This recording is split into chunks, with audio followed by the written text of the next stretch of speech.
ساتھ جو کچھ ہو رہا ہے، میرا تجزیہ یہ ہے، میں جگہ جگہ یہ کہتا ہوں، یہ ہمیں سزا مل رہی ہے. ہم نے اس نعرے سے بے وفائی کی ہے. ہم نے یہ اعلان کیا تھا، یہ بات کہی تھی، یہ نعرہ لگایا تھا، پاکستان کا مطلب کیا؟ لا الہ الا اللہ. قانون ریاست کیا ہوگا؟ محمد الرسول اللہ.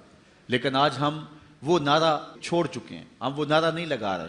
نہ کسی سیاسی جماعت کے پاس وہ نعرہ رہا ہے، اور نہ ہی ممبر و محراب سے اس زور سے وہ نعرہ لگایا جاتا ہے جس زور سے ماضی میں وہ نعرہ لگایا جاتا تھا. اور اس کی سزا یہ ہے کہ ہمارے اوپر نااہل، بدبخت اور لٹیرے اور ڈاکو قسم کے حکمران ہر دور میں مسلط کر دیے جاتے ہیں، اور وہ غیروں کے علاقار بن جاتے ہیں. مغرب چاہتا ہے کہ پاکستان کے وجود کو مٹا دیا جائے اور اس کو دبئی کے سائز کے چھوٹے چھوٹے ٹکڑوں میں بانٹ دیا جائے، تاکہ اس کو پھر توڑنا اور ختم کرنا آسان ہوگا.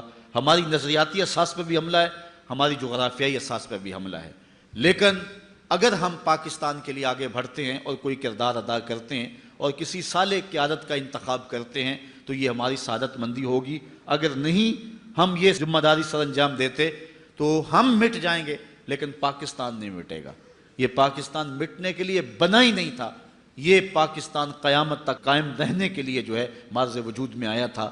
اور اللہ تعالیٰ جل شانہ نے وہ بنیادی پلیٹ فارم جس کا تذکرہ میں نے جو ہے وہ سنن نسائی کی ان 2 احادیث سے آپ کے سامنے رکھا، جس میں حضور علیہ السلام نے غزوہ ہند کی بشارت دی. وہ لوگ یہاں سے اٹھیں گے، پاکستان سے اٹھیں گے. اور روایت میں آتا ہے مشکات اٹھائے کالے جھنڈے والے لوگ جو ہیں وہ خراسان کی جانب سے آئیں گے، اور پھر یہاں سے لوگ اٹھیں گے اور پھر دلی کو کیپچر کریں گے. اس کے بعد ترکوں کے ساتھ جا کے ملیں گے، پھر بیت المقدس کے اوپر اسلام کا جھنڈا لہرائیں گے. اور پھر وہ وقت دیکھنے عالم اسلام کو نصیب ہوں گے کہ دنیا کے اوپر اگر کوئی یہودی، اگر کوئی عیسائی کسی درخت کی اوٹ میں کسی پتھر کے پیچھے چھپ کے پناہ مانگنے کی کوشش کرے گا تو وہ پتھر بھی اس کو پناہ نہیں دے گا. وہ بھی مسلمان مجاہد کو کہے گا ادھر آئیے ظالم میرے پیچھے چھپا ہوا ہے. اور جب دنیا کے اوپر آخری یہودی کا قتل کر دیا جائے گا تو دنیا کے اوپر وہ پائیدار امن پیدا ہو جائے گا. دنیا کے اوپر امن کی بربادی اور بگاڑ کا سبب یہود ہیں. عیسائی جو ہیں یہ مورا بنے ہوئے ہیں اور پیچھے یہودی ہیں جو کار فرما ہیں.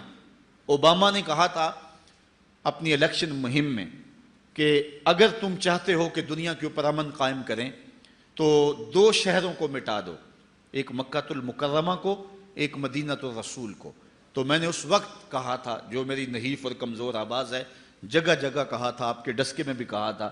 میں نے کہا تھا دنیا کے اوپر امن کی ضمانت یہ 2 شہر ہیں، یہ بلد الامین اور یہ شہر رسول، جہاں جانور کو شکار کرنا بھی جائز نہیں ہے. یہ امن کی ضمانت شہر ہیں. باقی رہی بات جو ہے وہ بش کی اور اوباما کی، اس کا باپ بھی مر گیا یہ کہتے ہوئے، اور یہ آرزو اس کے سینے میں مچلتی رہی. حرمین طیبین کی حفاظت اللہ تعالیٰ جل شانہ نے اپنے ذمہ کرم پہ لی ہے. بلکہ حدیث میں آتا ہے کہ جب دجال آئے گا تو وہ حرمین میں داخل نہیں ہو سکے گا. اللہ نے فرشتے مقرر کیے ہوئے ہیں جو جرف سے اس کو دور دھکیل دیں گے. وہ تو تمہارا باپ دجال بھی داخل نہیں ہو سکے گا، اور مدینے کا تم کیا بگاڑ سکتے ہو. اللہ تعالیٰ ان کی حفاظت فرمائے. دنیا کے اوپر یہ امن کے شہر ہیں. باقی رہی بات دنیا کے اوپر بے امنی کی، دنیا کے اوپر اتنی دیر تک پائیدار امن قائم نہیں ہو سکتا جب تک ایک یہودی بھی دھرتی پہ موجود ہے. چونکہ شر اور فساد شروع سے ان لوگوں نے پھیلائی ہے. آپ تاریخ پڑھ لیں اپنی کہ ان لوگوں نے جو ہے شر پھیلائی ہے. اس لیے میرے رب نے کہا تھا یا ایھا الذین آمنوا لا تتخذوا اليہود والنصارى اولیاء، اے ایمان والو یہودیوں اور عیسائیوں کو کبھی بھی اپنا دوست نہ بنانا، یہ تمہارے دوست نہیں ہو سکتے ہیں. بلکہ ہمیں تو یوں درس دیا گیا ہے من لم یجد صدقہ فلیلعن الیہود، اگر کسی کے پاس صدقہ دینے کے لیے کچھ نہ ہو تو وہ یہودیوں پر لعنت کرے، اللہ صدقے کا ثواب عطا فرما دے.